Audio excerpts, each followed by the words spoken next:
एक देश एक चुनाव की चर्चा के बीच केंद्र सरकार ने एक देश एक वोटर लिस्ट लागू करने की तैयारी भी शुरू की है।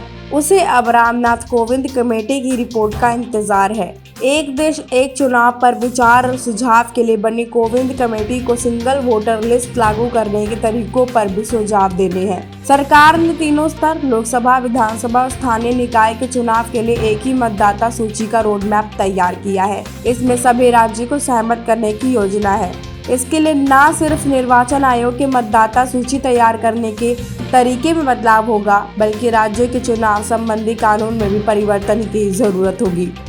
लॉ कमीशन और चुनाव आयोग काफी पहले से एक देश एक वोटर लिस्ट की सिफारिश कर चुके हैं। अगस्त में संसदीय समिति ने सरकार को राज्यों और पार्टी से परामर्श कर संवैधानिक प्रावधानों व राज्यों के अधिकारों को ध्यान रखते हुए इसे लागू करने की योजना बनाने को कहा था। मौजूदा स्थिति में संविधान के अनुच्छेद 325 के तहत देश में एक मतदाता सूची लागू करना केंद्र सरकार के दायरे से बाहर है।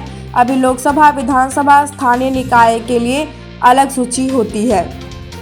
लोकसभा, विधानसभा चुनाव भारत निर्वाचन आयोग यानी ACI के जिम्मे है, जबकि नगर निगम, नगर पालिका परिषद व ग्राम पंचायत जैसे स्थानीय निकाय चुनावों राज्य चुनाव आयोग के दायरे में आते हैं। दोनों निर्वाचन एजेंसियों को संविधान ने अपनी मतदाता सूची बनाने का अधिकार दिया है। ACI के पोलिंग स्टेशन की सीमाएं स्थानीय निकाय के वार्ड और पंचायतों की सीमाओं से मेल खाएं, यह जरूरी नहीं है।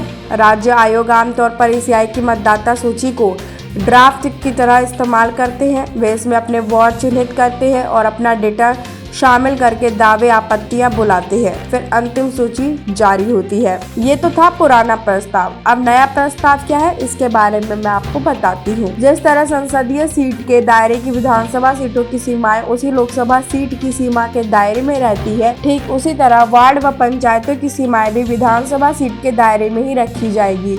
इसके लिए राज्यों का चुनाव कानून बदलना होगा। पूर्व मुख्य चुनाव आयुक्त OP रावत के मुताबिक 2002 में संविधान संशोधन पर यह बंदिश लगा ली गई थी कि 2026 के बाद जनगणना के आंकड़े आने तक परिसीमन नहीं होगा, लेकिन राज्य के अधिनियम में नगर पालिका व पंचायत के लिए यह बंदिश नहीं थी। एक मतदाता सूची के लिए नगर पालिका व पंचायत अधिनियम में भी यह बंदिश लगानी होगी। 9 राज्य यूपी, उत्तराखंड, उड़ीसा, असम, मध्य प्रदेश, केरल, अरुणाचल प्रदेश, नागालैंड व जम्मू कश्मीर ACI की मतदाता सूची का इस्तेमाल नहीं करते, वे अलग सूची बनाते हैं। तमिलनाडु, चंडीगढ़, दिल्ली व अंडमान निकोबार ACI की ताज़ा मतदाता सूची, सिक्किम व गुजरात ACI की अंतिम मतदाता सूची और बाकी 17 राज्य ACI की ड्राफ्ट मतदाता सूची का इस्तेमाल करते हैं। एक देश एक चुनाव पर कमेटी बताइए कि किस तरीके से ये चुनाव हो सकते हैं, किन राज्यों की सहमति लेनी होगी, ये भी हमने जाना। तो ऐसे तमाम खबरों जानकारी के साथ जुड़े रहने के लिए बने रहे न्यूज़ वाणी के साथ। मैं दिव्या श्रीवास्तव, धन्यवाद।